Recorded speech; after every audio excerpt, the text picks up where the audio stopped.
Halo, salam sejahtera untuk kita semua. Pertama-tama, perkenalkan nama saya Iwayan Rainbow, NIM C1K017043, mahasiswa Universitas Mataram dari Fakultas Pertanian jurusan Budidaya Perairan. Pada video kali ini dibuat sebagai tugas praktikum mata kuliah Budidaya Perairan PAYO yang membahas tentang budidaya ikan kerapu. Jadi langsung saja kita mulai.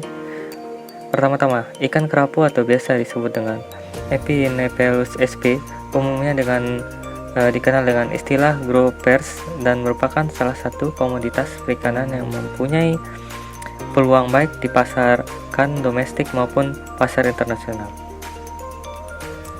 Dan selain itu, nilai jualnya cukup tinggi.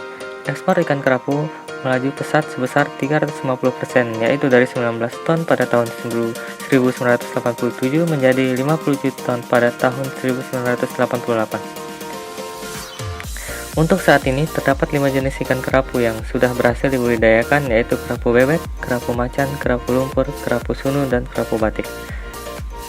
Adapun metode yang biasa digunakan dalam budidaya ikan kerapu ini ialah metode yang digunakan adalah manipulasi lingkungan. Untuk merangsang terjadinya perkawinan antara jantan dengan induk betina matang, kelamin digunakan metode menjadi manipulasi lingkungan di bak terkontrol.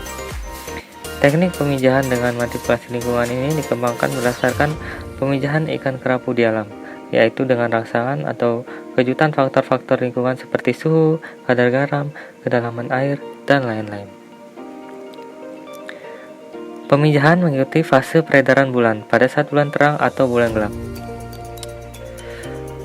Untuk pemeliharaan induk ikan kerapu yang dipijahkan dipelihara di laut dalam kurungan apung atau bisa dibilang keranda apung.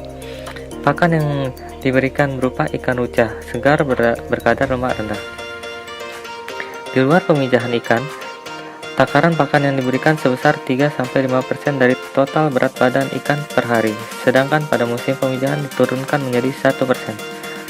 Di samping itu diberikan pula vitamin E dengan dosis 10-15 mg per ekor per minggunya.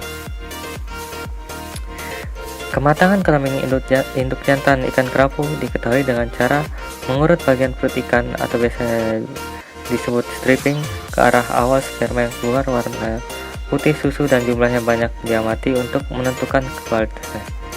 Kematangan kelamin induk betina diketahui dengan cara kanulasi, yaitu memasukkan selang plastik ke dalam lubang kelamin ikan, kemudian dihisap. Telur yang diperoleh diamati untuk mengetahui tingkat kematangannya. Garis tengah, telur di atas 450 mikron. Untuk pemijahannya sendiri, induk kerapu matang kelamin dipindahkan ke bak pemijahan yang sebelumnya telah diisi air laut bersih dengan salinitas kurang lebih 32%. Manipulasi lingkungan dilakukan menjelang bulan gelap, yaitu dengan cara menaikkan dan menurunkan permukaan atau tinggi air setiap hari mulai jam 9 sampai jam 2 siang. Permukaan air diturunkan sampai kedalaman 40 cm dari dasar bak. Setelah jam 2 siang, permukaan air dikembangkan ke posisi semula, tinggi air 1,5 meter. Perlakuan ini dilakukan terus-menerus sampai induk memijah secara alami. Rangsangan hormonal induk kerapu matang kelamin disuntikan dengan hormon human chorionic gonadotropin (HGG) dan puberogen untuk merangsang terjadinya pemijahan. Pengamatan pemijahan ikan dilakukan setiap hari setelah senja sampai malam hari. Pemijahan umumnya terjadi pada malam hari antara jam 10 hingga jam 12 malam. Bila diketahui telah terjadi pemijahan, telur sudah dipanen dan dipindahkan ke bak penetasan bak bulan larva. Larva yang baru menetas terlihat transparan, melayang-layang dan geraknya tidak aktif serta tampak kuning telur dan ooglobulenya. Larva akan berubah bentuk menyerupai kerapu dewasa setelah berumur 31 hari.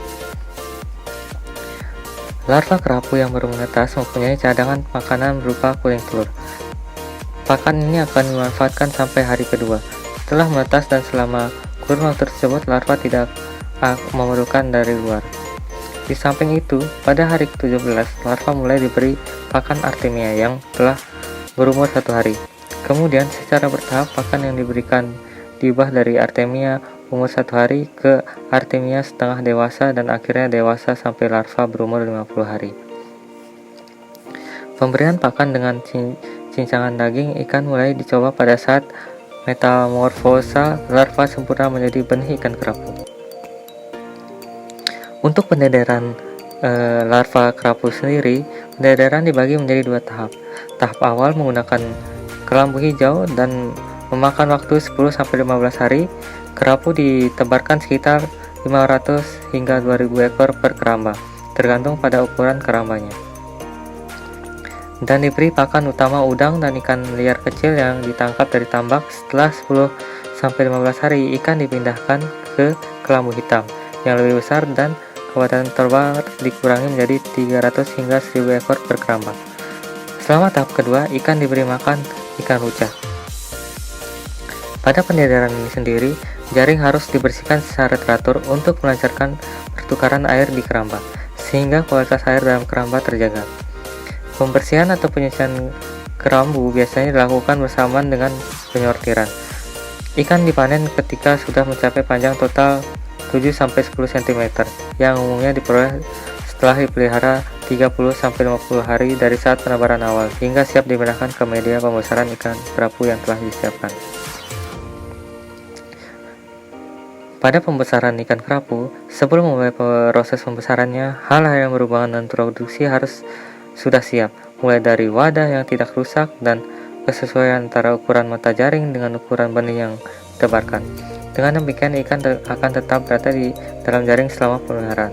Selain itu, tentukan pula target produksinya sehingga dapat diketahui kebutuhan benih dan pakannya. Untuk mencapai tujuan konsumsi seberat 0,5 kg, dibutuhkan waktu pemeliharaan selama 8 bulan untuk kerapu macan dan 17 bulan untuk kerapu tikus dari ukuran gelondong. Pakan merupakan syarat utama dalam pembesaran kerapu dan mampu menghabiskan lebih dari 60% total biaya produksi. Pakan alami memang banyak terdapat di perairan, tetapi terbatas jumlahnya. Dengan demikian, tetap harus ada pakan tambahan yang diberikan secara kontinu. Selain pakan yang diberikan secara kontinu, kualitas air pada pembesaran ikan kerapu ini harus tetap dijaga agar pertumbuhan dan perkembangan ikan kerapu ini dapat berjalan lancar hingga hari panen tiba. Jadi mungkin itu saja pada video kali ini tentang pembudidayaan ikan kerapu.